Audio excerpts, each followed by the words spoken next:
वेदाहमेतं पुरुषं महान्तम् आदित्यवर्णं तमसस्तु पारे तमेव विद्वान् अमृत इह भवति नान्यः पंथा विद्यते अनाय। माननीय उपस्थित सभी वरिष्ठ विद्वानों को और सर्वप्रथम मालवीय जी की पुण्य स्मृति को नमन करते हुए और ये जो कार्यक्रम का आयोजन त्रिपाठी जी ने किया है और हमारे हृदयेंद्र शर्मा जी जो वरिष्ठ प्रोफेसर हैं उनकी उपस्थिति यहाँ पर, ये सब बहुत ही एक मेरे लिए एक अतुलनीय संदर्भ है, क्योंकि काशी हिंदू विश्वविद्यालय पिछले 100 साल से भारतीय परंपरा का जो ये बीड़ा उठाए हुए अगली पीढ़ी तक इस परंपरा इस ज्ञान को लेकर जा रहा है, उसकी सराहना से केवल मालवीय जी के एक दृष्टिकोण या उनके एक स्वप्न को मात्र नहीं बल्कि आप सभी के जो प्रयत्न हैं उसको भी जाती है। तो आप सभी के प्रयत्न से आज भी ये विश्वविद्यालय नए कीर्तिमान स्थापित कर रहा है। ऐसे नए विभागों का उद्घाटन हो रहा है जहाँ पर प्राचीन जो हमारी वैदिक संस्कृति है और जो आधुनिक युग के जो विज्ञान है दोनों का समन्वय करने की कोशिश की जा रही, प्रयत्न किया जा रहा है। ये देखकर मुझे बड़ी प्रसन्नता हुई, तो इसके लिए मैं सबका अभिनंदन करना चाहता हूँ। आप सभी विभाग के सभी सदस्यों का अभिनंदन करना चाहता हूँ। मुझसे कहा गया कि आप वेद और विज्ञान दोनों को जोड़कर आप क्या बात कर सकते हैं। मैंने कहा ना मैं वैदिक पंडित हूँ ना मैं वैज्ञानिक हूँ, मेरे पास दोनों ही ज्ञान नहीं है।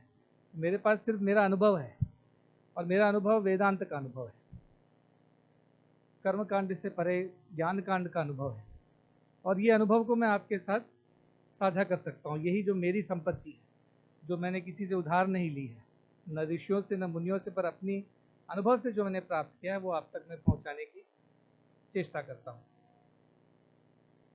हमारी संस्कृति में, भारतीय संस्कृति मात्र में ऐसा कहा गया है कि सर्वम खल्विदम ब्रह्मा, सब कुछ जो भी है, जड़ चेतन चराचर, पुण्य पाप, सत्य असत्य, सभी को यदि मिला जोड़ कर देखा जाए तो सभी ब्रह्म है कहा जाता है। तो कुछ लोग जिनमें ये भावना होती है कि अच्छा मैं भी तो बहुत सारी त्रुटियां करता हूँ, तो मैं वो भी ब्रह्म की वजह से त्रुटियां हो रही है, तो मेरा उसमें क्या दोष है। या जो पुण्य करता है वो बड़े विनम्रता से कह सकता है कि ये सब ब्रह्म की कृपा है, मेरा उसमें क्या है, कोई कार्य उसमें। लेकिन दोनों ही तरफ से यदि हम देखें तो ब्रह्म के दो रूप होते हैं, ऐसा कहा गया है। द्वैवाव ब्रह्मणो रूप है, दो रूप होते हैं, एक होता है सगुण साकार रूप और दूसरा होता है निर्गुण निराकार रूप। निर्गुण निराकार रूप में हम सभी समान हैं, लेकिन सगुण साकार रूप में हम अलग अलग हैं। तो उतने हम समान हैं उतने हम अलग हैं, ये भी हमारे वेदांत में कहा गया है। इसलिए कहा गया है कि हम फिर ऐसे गलतियां ना करें, ऐसे जो त्रुटियां ना करें कि हम अपने आप को सभी जो कर रहे हैं सब हम ब्रह्म की वजह से हो रहा है, इसीलिए अच्छा भी उन्हीं की वजह से हो रहा है, बुरा भी उन्हीं की वजह से हो रहा है कहकर हाथ धोकर निकल जाए, ऐसा ना हो। पर हम ये जाने कि जो शक्ति, चैतन्य शक्ति, जिसका उपयोग करते हुए हम सब कुछ कर सकते हैं, जिसकी शक्ति से हम देखते हैं, सुनते हैं, बोलते हैं, जो भी करते हैं, वो शक्ति जो है वो पुण्य है, पवित्र है, उसमें कोई दोष नहीं। बल्कि जो कार्य मन के द्वारा हो रहा है, मन के और अपने जो अंगों के द्वारा, शरीर के द्वारा हो रहा है, उसमें कुछ त्रुटियां हो सकती है। क्योंकि मैं अपने बच्चों को, जो छोटे स्कूल के बच्चे, उनको वेदांत कैसे सिखाएंगे हम, क्योंकि वो समझ ही नहीं सकते इतनी बड़ी बात। आपको तो थोड़ा बहुत ज्ञान है यहाँ पर आप इस परंपरा से, लेकिन छोटे स्कूल के बच्चे कहते हैं how is God in everything, God only is doing bad, God only is doing right. So they argue like this. वो हमसे कभी कभी इस तरह से बात करते हैं, प्रतिवाद करते हैं। तो मैं उनसे कहता हूँ कि जो ब्रह्म है उसको ये विद्युत शक्ति की तरह मानिए, जिसका कोई रूप नहीं है, कोई एक गुण नहीं है, या कोई एक पर्टिकुलर जो है एक तरह की वो नहीं, वो जिसमें जाती है वो बन जाती है। अब विद्युत शक्ति जो है, अब ये ट्यूबलाइट के अंदर चली जाती है तो प्रकाश बनकर बाहर आती है, वही माइक के अंदर जाती है तो फिर ध्वनि बनकर बाहर आती है, वही विद्युत शक्ति ये पंखे के अंदर जाती है तो फिर हवा की तरह बाहर आती है। तो विद्युत शक्ति में कोई व्यत्यास नहीं है, वो एक ही है। वो जहाँ जाती है उसके जो प्रकृति के साथ मिलने पर जो भी उसका होता है, उसके वजह से जो हम देखते हैं वो उसका प्रमाण दिखता है हमें। परंतु यदि विद्युत शक्ति जो दिखती नहीं है, वो वो है या नहीं, यदि ये बच्चा प्रश्न पूछता है तो उसका प्रमाण सिर्फ ये ट्यूबलाइट से निकलता हुआ प्रकाश ही है। उसके लिए हम दूसरा कोई प्रमाण दे नहीं सकते। उसको उंगली डालेंगे विद्युत के सर्किट में तो वो प्रमाण देने लायक प्रमाण ही नहीं है। एक ही प्रमाण है जो दिख रहा है इस प्रकृति रूप में, वो चैतन्य से ही पूरी तरह उज्ज्वलित है और उसी के शक्ति से सब कुछ चल रहा है। तो विद्युत की वजह से यहाँ पर पंखा चल रहा है या फिर बिजली की वजह से यहाँ पर लाइट जल रही है, ये इसमें बिजली का कोई ना दोष है ना उसमें कोई उसका गुण या सम्मान है। आपको मुझे तो थोड़ी मतलब हम लोग इतनी हिंदी नहीं बोलते हैं, अभी दक्षिण भारत में रहते रहते हिंदी की आदत ही छूट गई है। अब हम अंग्रेजी का ही ज़्यादा दुरुपयोग और उपयोग जो भी करते हैं, तो इसलिए मेरे लिए कहना बहुत मुश्किल है हिंदी में, लेकिन मैं अंग्रेजी में, क्योंकि बच्चे वहाँ सब अंग्रेजी माध्यम में पढ़ते हैं तो इसलिए आसान है मेरे लिए। पर मैं उनको यही समझाता हूँ कि electricity is not at fault. if somebody is feeling hot because the light is too bright, or somebody is feeling cold because AC is too cool, it is not the fault of the electricity. Like that, जो निर्गुण निराकार ब्रह्म है वो सब में समान है। सगुण साकार ब्रह्म की वजह से ये सारे भेद में प्रपंच में दिखते हैं, जगत में दिखते हैं। कोई अच्छे होते हैं, कोई थोड़े बुरे होते हैं, कोई बड़े विनम्र स्वभाव के होते हैं, बड़े अहंकारी होते हैं, कोई बड़े सेवा भाव के होते हैं, कोई बड़े स्वार्थी होते हैं। तो ये स्वार्थ, सेवा, अहंकार या विनम्रता, ये सब जो है वो निर्गुण निराकार ब्रह्म जो है प्रकृति के साथ जब उसका क्रियान्वयन होता है तब उसके प्रतिरूप के रूप में ये सब हमें अनुभव होते हैं। तो अब अगला प्रश्न ये है कि किस तरह हम हमेशा उस निर्गुण निराकार ब्रह्म की स्थिति में रह सकें, कैसे हम उसी जो पूरी तरह पुण्य स्थिति है उसमें हम कैसे रह सकते हैं, पवित्र स्थिति में कैसे हम सभी अच्छे बन सकते हैं, सभी पवित्र बन सकते हैं। तो उसका मन की परिशुद्धि, अंतरंग शुद्धि का जो है मार्ग हमारे शास्त्रों ने दिखाया है। अंतरंग शुद्धि, बहिरंग शुद्धि तो है, बाहर के वातावरण साफ सुथरी सूची रखना तो है, लेकिन अंतरंग शुद्धि जो है सबसे बड़ी साधना है हमारे उसमें। और उसके लिए शंकराचार्य जी ने बहुत सारी बातें कही है। उन्होंने कहा है चातुष्टय जो है, हम 4 चीज़ें होती है वो करनी पड़ेंगी आपको। तो उसमें जो 4 चीज़ें होती है, विवेक, वैराग्य, षट संपद और आखिरी है मुमुक्षत्व। विवेक वैराग्य तो हम सभी में होता है थोड़ा बहुत, वो अलग बात है कि हम उसका उपयोग कम करते हैं, लेकिन विवेक का सभी को, ये गर्म है या ठंडी है, ये भी विवेक है।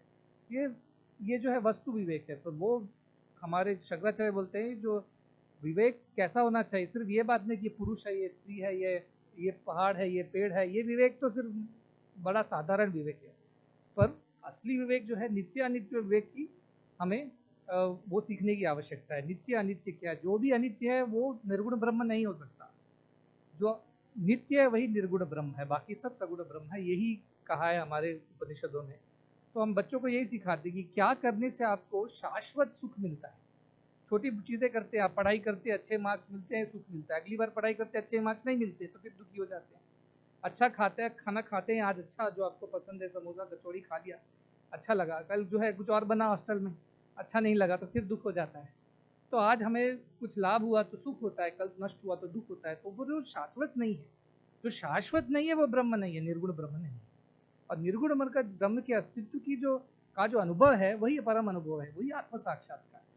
तो सभी ये पूछते हैं कि जब आत्म साक्षात्कार हो जाता है और अब उस ब्रह्म स्थिति में आ जाते हैं, तो अपने आप को पूरी तरह परिशुद्ध कर लिया है। और क्या परिशुद्धता है, अपने आप के अंदर जो मलिनता है, और मलिनता मेरे प्रकार से सिर्फ स्वार्थी मनुष्य की मलिनता है। जब मनुष्य निस्वार्थी हो जाता है तो पूरी तरह पवित्र हो जाता है, क्योंकि तो ईश्वर का अस्तित्व निस्वार्थ अस्तित्व है। वो सभी जो है परोपकारार्थम इदम शरीरम कहते हैं, परोपकारार्थम वहंती नद्यः तुरंत वृक्षः, सब परोपकार के लिए ही ईश्वर का अस्तित्व है। जब स्वार्थ आ जाता है उसमें तो मलिनता आ जाती है। मलिनता की वजह से हमें भेद दिखाई देते हैं। तो अपने आप को कैसे पूर्णतः शुद्ध कर सकते हैं, हमें अपने अंदर की स्वार्थ भाव को दूर करना है। तो फिर बच्चे पूछते हैं तो पढ़ाई करने में स्वार्थ है कि नहीं है। अब आप बोल रहे हो पढ़ो फिर डॉक्टर बनो, फिर डॉक्टर बन के, मैंने कहा कि आप पढ़ो, लेकिन किस उद्देश्य से आप पढ़ रहे हो, किस उद्देश्य से आप काम कर रहे हो। पैसे कमाने के उद्देश्य से, मान सम्मान के उद्देश्य से, प्रतिष्ठा के उद्देश्य से, या फिर सेवा के उद्देश्य से। तो किसी भी कर्म को जब हम निस्वार्थ रूप से सेवा भाव से करते हैं वही कर्मयोग हो जाता है। तो वो निस्वार्थता ही जो है हमारे संस्कृति की जो आधार स्तंभ है, वो निस्वार्थता नहीं है। और हमें प्राचीन काल से यही कहा गया है कि दूसरों की सेवा में, दूसरों की सहायता में और निस्वार्थ भाव से जीने में ही ईश्वर के दर्शन में हो जाते हैं।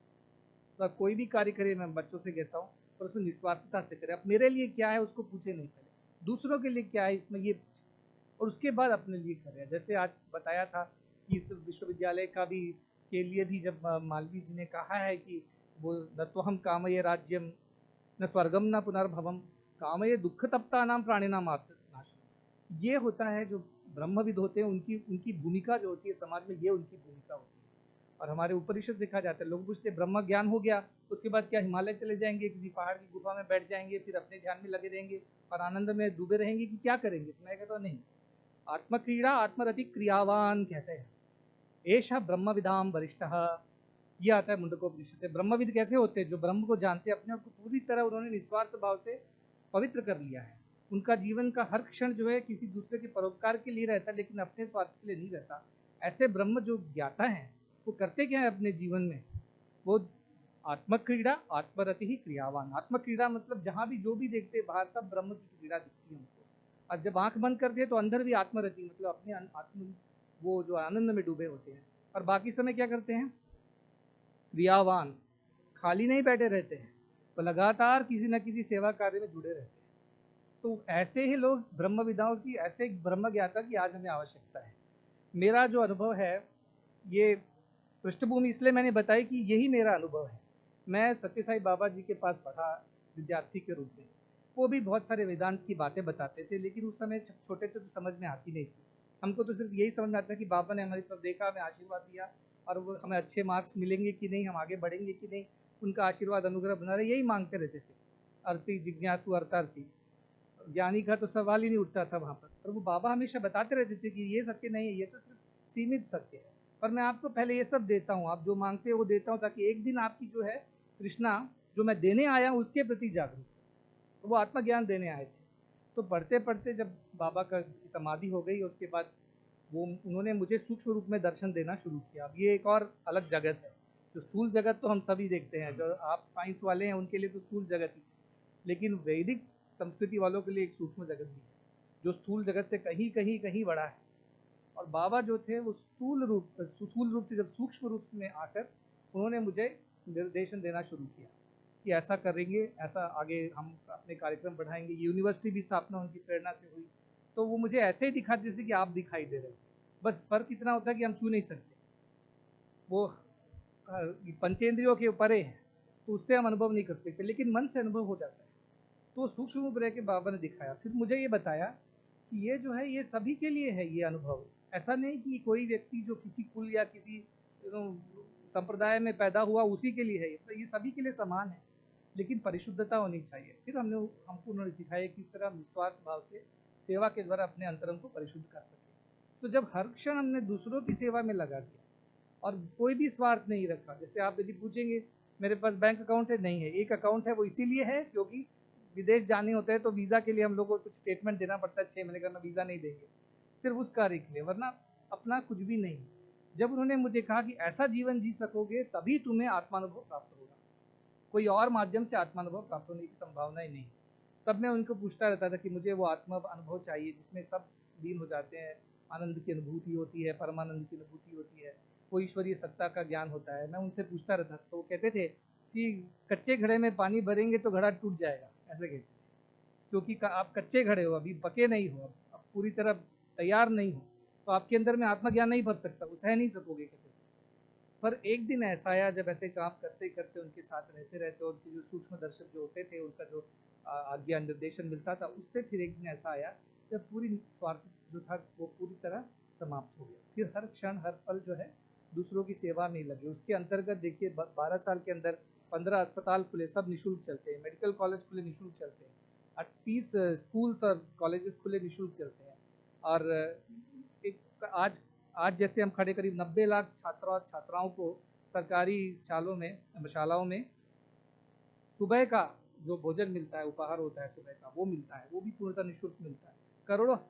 कई सौ करोड़ खर्च हो गए, कहाँ से आए, कैसे हुआ, ये सब मैं भी नहीं जानता, क्योंकि एक बार जब वो ब्रह्म जो निर्गुण निराकार ब्रह्म, जो परिशुद्ध ब्रह्म हमारे अंदर क्रियान्वित हो जाता है, उसके बाद उसकी कोई सीमा ही नहीं, क्योंकि ईश्वर का अस्तित्व तो सीमाहीन है, असीमित है।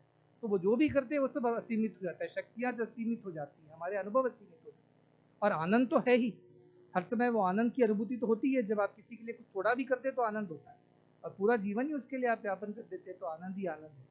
तो ये अनुभव जो वेदांत का है, जो शास्त्रों में लिखा हुआ है कि आत्मक्रीड़ा आत्मरति क्रियावान, ब्रह्मज्ञानी कैसे होते हैं, सिर्फ अपने आनंद की सुखी कामना के लिए सिर्फ अपनी साधना करके नहीं रहते, वो समाज में लोगों के साथ जुड़कर उनकी भी सेवा करते हैं और उसमें भी आनंद पाते हैं। तो या तो आप साधना से शुरू करें और सेवा तक पहुंचे, या सेवा से शुरू करें और साधना के द्वारा आत्मानुभव करें, दोनों ही रास्ते आपको ब्रह्म की तरफ ले जाते हैं। पर सत्य यह है कि दोनों अलग अलग रास्ते नहीं हैं। जो ये कर्म है और या योग है, जो अलग अलग कृष्ण अर्जुन संवाद में भी आपने गीता में पढ़ा, एक तरफ अर्जुन कहते हैं कि आप मुझे इस तरह कंफ्यूज मत करें, एक तरफ कहते हैं कर्म से हम बंध जाते हैं, फिर कर्म के बंधन के अनुसार जन्म होता है, मरण होता है, फिर वो कहते हैं, फिर दूसरी तरफ बोलते हैं योगी बन जाओ, कर्म करो लेकिन कर्म से बिल्कुल भी ना लिप्त ना हो। तो अर्जुन की समस्या थी कि ऐसा कैसे कर सकता है कोई। तो पूछते हैं कोई है ऐसा इस जगत में जो ऐसा जीता है, जो कर्म भी करता है और कर्म में लिप्त भी नहीं होता है। वो पूछते हैं प्रज्ञा, जो प्रज्ञा प्रतिष्ठिता जो होते हैं कैसे होते हैं वो लोग, उनसे पूछते तब कृष्ण जी कहते हैं ऐसे ही होते हैं, कोई स्वार्थ नहीं होता उनमें, कोई काम क्रोध वीतराग भय क्रोधा कुछ भी नहीं होता उनके अंदर। वो सभी के सुख, सभी के आनंद, सभी की सेवा, सभी के, जैसे उन्हें कहा सर्वे भवन्तु सुखिनः की भावना से कार्यरत होते हैं। तो ऐसा जो कर सकता है उसके उसे ब्रह्मानुभूति होनी ही है, आज नहीं तो कल होनी है, इसमें तो कोई संशय ही नहीं। कब होनी, वो आप पे आधारित है कि आप कितने उसके प्रति तत्पर हैं, कितने आप निस्वार्थ रूप से जीवन जी रहे हैं, उसके अनुसार आपको उस ब्रह्म अनुभव की प्राप्ति होगी। तो बहुत सारे तरीके हैं, कर्म योग है, ज्ञान योग है, भक्ति योग है, हर तरह के योग हमारे शास्त्र में लिखे गए हैं। पर आज के आधुनिक युग में सबसे अच्छा योग मेरे अनुसार निस्वार्थ सेवा का है, वही कर्मयोग ही है एक तरह से, लेकिन वो निस्वार्थ सेवा का जो मार्ग है वो सबसे छोटा, सबसे क्या कहें तेज चलने वाला मार्ग है, जो आप, I call it shortcut to divinity. वो शॉर्टकट है, लंबे रास्ते से भी जा सकते हैं लेकिन ये छोटा रास्ता है जो आपको तुरंत भगवान तक पहुंचाता है। तो मेरा आप को यूट्यूब से यही अनुरोध है कि वेदांत दर्शन को कोई पाठ्यक्रम का भाग समझकर उसके कुछ ब्रह्म सूत्र को कंठस्थ करके या फिर उसके ऊपर बड़े बड़े विवरण और वाद प्रतिवाद में आप ना फंसे। वो उसकी अंतहीन है, वो उसमें कितना भी हम सीखें वो कमी है। लेकिन अनुभव के प्रति आप जागरूक रहे, वो अनुभव करने की आप में एक लालसा होनी चाहिए कि मुझे वो आत्मानुभूति होनी चाहिए जिसमें मैं ईश्वर के दर्शन सब में कर सकूँ। और जब दर्शन करेंगे तो फिर अगला क्या होगा, आप सीधे चुपचाप नहीं बैठेंगे, आप तुरंत क्रियान्वित हो जाते हैं। किस लिए? दूसरों की भलाई के लिए, दूसरों की सेवा के लिए। तो वेदांत का सबसे प्रैक्टिकल एप्लीकेशन यदि कहें इस जगत में क्या है, इस जगत में betterment of the world, welfare of the world, वही आत्मनो मोक्षार्थम जगत हिताय च, वही आत्मा की मुक्ति में ही जगत का हित भी है। या जगत का हित करोगे तो आत्म मोक्षार्थम वो भी मिल जाएगा, दोनों एक ही सिक्के के दो पहलू हैं। तो आप किधर से भी शुरू कीजिए। यंगस्टर्स के लिए, जो युवक है उनके लिए मेरा ये कहना है कि उनमें रजत ज़्यादा होता है, उनमें सत्व होता है लेकिन रजत ज़्यादा होता है।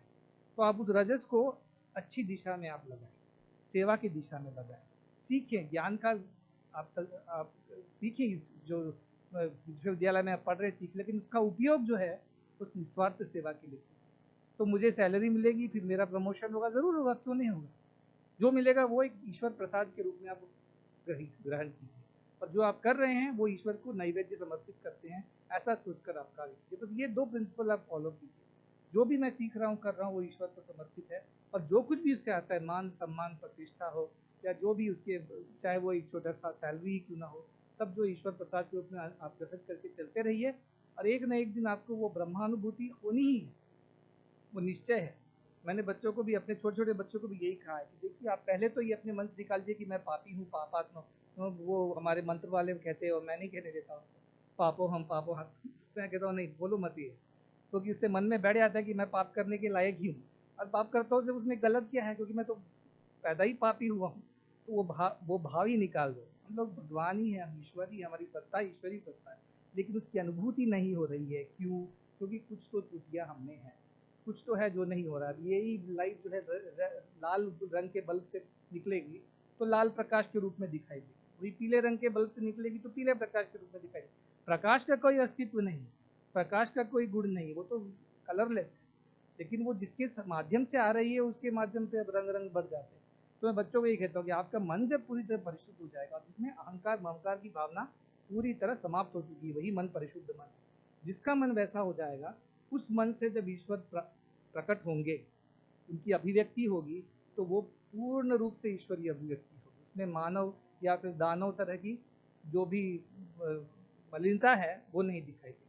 तो ये कैसे कर सकती है, उसका निस्वार्थ सेवा कीजिए, यही मेरा मार्ग है, यही मुझे बाबा ने सिखाया है। और मेरे वो गुरु हैं क्योंकि वो मेरे साथ रहकर उन्होंने हर क्षण दिखाया। तुम आत्म साक्षात्कार का चाहते हो, मैं भी चाहता था कि कहीं हिमालय चले जाएं या हरिद्वार चले जाएं या उसके ऊपर कहीं भी जाएंगे तो आत्म साक्षात्कार संभव हो सकेगा। उन्होंने कहा कहीं जाने की आवश्यकता नहीं, जहाँ हो वहीं रहो, लेकिन कैसे रहो, निस्वार्थ भाव से रहो, निस्वार्थता से आप जिए, आपको वेदांत अनुभव होगा ही। और ये सबसे बड़ी खुशी की बात यह कि हम इस भारतीय संस्कृति के सुपुत्र सुपुत्रियाँ हैं। हम यहाँ के यहाँ जन्मे हैं, किसी और देश में जन्मते तो ये सब पता भी नहीं होता। वो यही कहते रहते कि आप पापी हो, आपको नर्क मिलेगा, आप पुण्यात्मा, आपको स्वर्ग मिलेगा, स्वर्ग नर्क के बाद क्या है कोई नहीं जानता। पर हमारे यहाँ बिल्कुल स्पष्ट है कि आप जीवात्मा हो, आप परमात्मा के अंश हो, और आप में भी उतनी ही गुणवत्ता है, उतनी ही परिशुद्धता है, उतना ही तेजस है जितना कि परमात्मा है। पर आपको उसका अनुभव नहीं है, आपको ज्ञान नहीं है। ज्ञान होते ही आपको वो पूर्ण अनुभव हो जाएगा और फिर आपको उस आनंद की प्राप्ति हो जाएगी। और सभी यदि वो आनंद में जी सके, ईश्वरीय अनुभूति में जी सके, तो इस विश्व में कोई भी ऐसा कार्य नहीं होगा जिसके कारण किसी को भी कोई तकलीफ होगी। जब आप कह रहे हैं सर्वे भवन्तु सुखिनः, कैसे साध्य है ये? सर्वे सन्तु निरामया कैसे साध्य है? सिर्फ वेदांत ज्ञान से साध्य है। जब हम सब में ईश्वर के दर्शन करते हैं, सबको अपना ही स्वरूप मानते हैं, तो अपने को ही कोई कैसे नष्ट कर सकता है?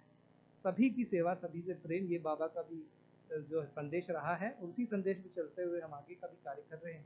तो मेरे लिए वेदांत सिर्फ इतना है कि यदि वो उसका ज्ञान हो जाए आपको, तो पाठ पुस्तक ज्ञान नहीं, मस्तक ज्ञान नहीं, ये एक अनुभव ज्ञान जब हो जाए, क्योंकि इसको न विद्मो न विजानीमो यथैतद अनुशिष्या, कैसे पढ़ाएं इसको, पढ़ा ही नहीं सकते इसको, ये सबका अपना अपना अनुभव है। तो इस अनुभव को पाने के लिए आप निस्वार्थ जीवन जिए, ये कलयुग में सबसे जो है श्रेयस्कर मार्ग है। और ये शॉर्टकट, जैसे मैंने कहा, सबसे तेज छोटा रास्ता यही है भगवान की तरफ। और भगवान भी यही चाहते, इतने लोग दीन दरिद्र दुखी हैं इस दुनिया में, उनका भी भला हो जाएगा, आपका भी उद्धार हो जाएगा, और सबसे ऊपर है परमात्मा का जो अस्तित्व है वो आपकी उसको अनुभूति हो। ऐसी प्रार्थना के साथ, ऐसे आशीर्वाद के साथ, मेरे पास ज़्यादा समय नहीं है, पर मैं जो मेरा अनुभव है मैं आपसे बताना चाहता था। और मेरा विश्वास है कि आगे हम जो है विज्ञान और वेद के क्षेत्र में भी काम कर सकेंगे, चाहे वो वैदिक गणित हो, चाहे वो विज्ञान की बातें हो। और मुझे विश्वास है कि दोनों संस्थाएं मिलकर विश्व कल्याण में अपना योगदान दे सकेंगी। पुनः आप सभी महानुभावों को मेरा नमन, और पाटिल जी को बहुत बहुत धन्यवाद, शर्मा जी को बहुत बहुत धन्यवाद कि आपने इसका आयोजन किया। आप सभी को भी सत्यसाई मानव अभ्युदय विश्वविद्यालय कर्नाटका में आपका स्वागत है। और हो सकता है किसी न आप कुछ ऐसा आयोजन करें तो आप सभी वहाँ पर पधारें, और आप भी जानें, और आप भी हम सिखाएं कि आप जो यहाँ कर रहे हैं, आपके बच्चे भी हमारे बच्चों से बातें करें, उनको भी समझ में आए। तो ऐसे ज्ञान का वर्धन होता रहे, इसी अपेक्षा के साथ नमस्कार।